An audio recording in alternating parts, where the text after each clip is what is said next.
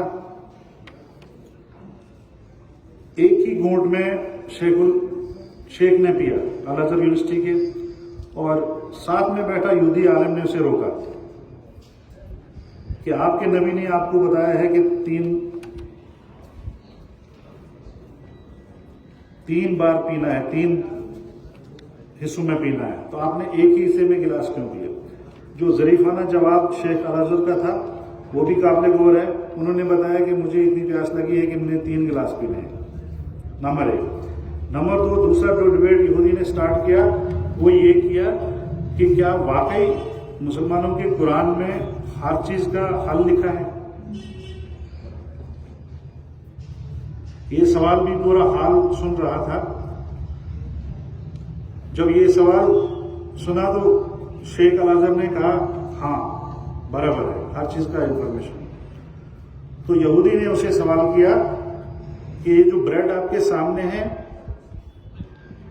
اس کو بغیر دیکھے آپ بتاؤ کہ اس کے کتنے پیسز ہیں. تو شیخ الازہر نے بیل کی،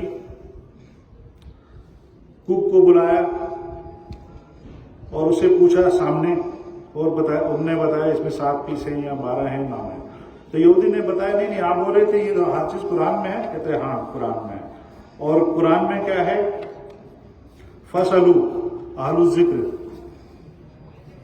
إِن كُنتُمْ لَا تَعْلَمُونَ. جو تمہیں پتہ نہیں ہے وہ دوسروں سے سیکھنا ہوگا، وہ دوسروں سے پوچھا کرو. تو جس نبی کی بات یہاں ہو رہی ہے، کیا ہم کسی نہ کسی طریقے سے کلمے کے درجے تک تو اس سے وابستہ ہیں، لیکن کیا کہیں ایسا تو نہیں ہے کہ اس نبی کا صرف کھجور کھانے کا طریقہ ہی ہمیں حصہ میں تو نہیں آیا، کوئی خاص کلر پہننا ہی تو حصے میں نہیں آیا.